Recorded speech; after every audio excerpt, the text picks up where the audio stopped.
నా పేరు డాక్టర్ ఏ శ్రీనివాసులు.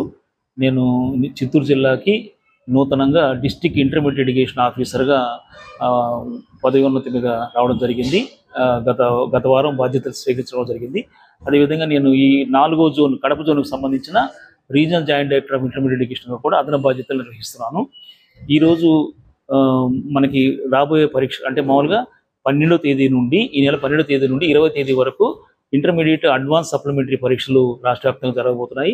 దానికి సంబంధించి చిత్తూరు జిల్లాలో ఈ పరీక్షల కన్వీనర్గా ఈరోజు మనము కలెక్టర్ గారి కార్యాలయంలో డిఆర్ఓ గారి ఆధ్వర్యంలో మనకి ఒక సమీక్ష సమన్వయ సమావేశాన్ని కూడా ఏర్పాటు చేయడం జరిగింది.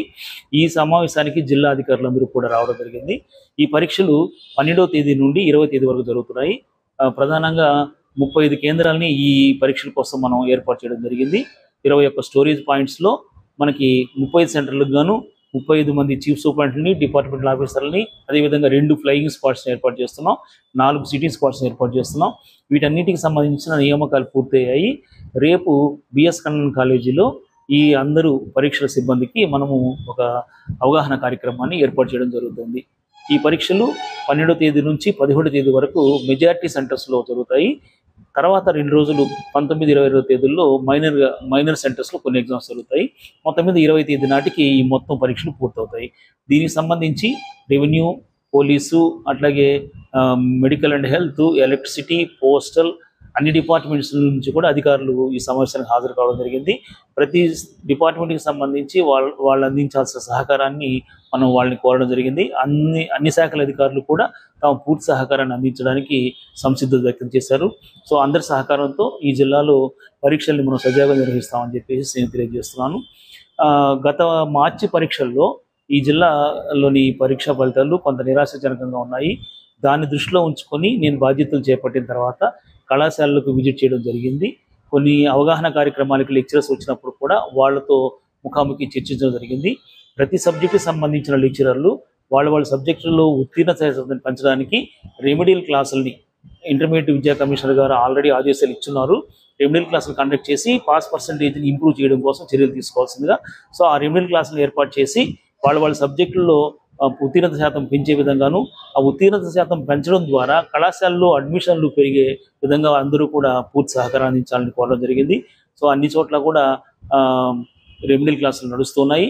అందరూ లెక్చరర్స్ కూడా ఎంత సమరైనప్పటికీ కూడా ఇదే ఇబ్బందులకు గురవుతూ కూడా రెమెడియల్ క్లాసులు నిర్వహించేస్తారు. వాళ్ళందరికీ కూడా నేను ధన్యవాదాలు తెలియజేసుకున్నాను.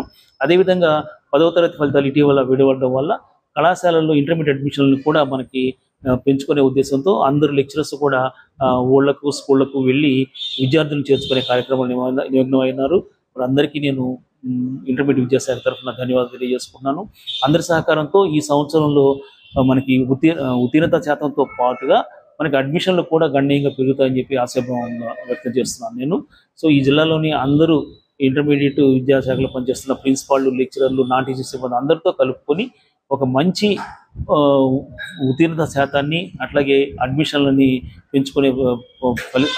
పెంచుకునే క్రమంలో ఒక బాధ్యతమైన కర్తవ్యాన్ని నిర్వహిస్తామని చెప్పేసి నేను తెలియజేసుకుంటూ అందరికీ కూడా అభినందన తెలియజేస్తూ అందరూ కూడా ఈ జిల్లాలో ఇంటర్మీడియట్ విద్యా శాఖ సమర్థవంతంగా పనిచేసేందుకు అందరూ సహకరించాలని చెప్పేసి తెలియజేసుకుంటున్నాను. తర్వాత ఈ సప్లిమెంటరీ పరీక్షలు మామూలుగా ఉదయం 9 గంటల నుంచి 12 గంటల వరకు జరుగుతాయి.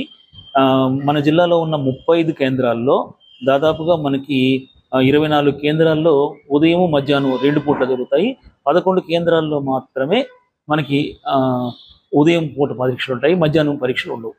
11 కేంద్రాల్లో మాత్రమే. మధ్యాహ్నం వచ్చేసి 2:30 నుంచి 5:30 వరకు కూడా మనకి ఈ పరీక్షలు నిర్వహించబడతాయి.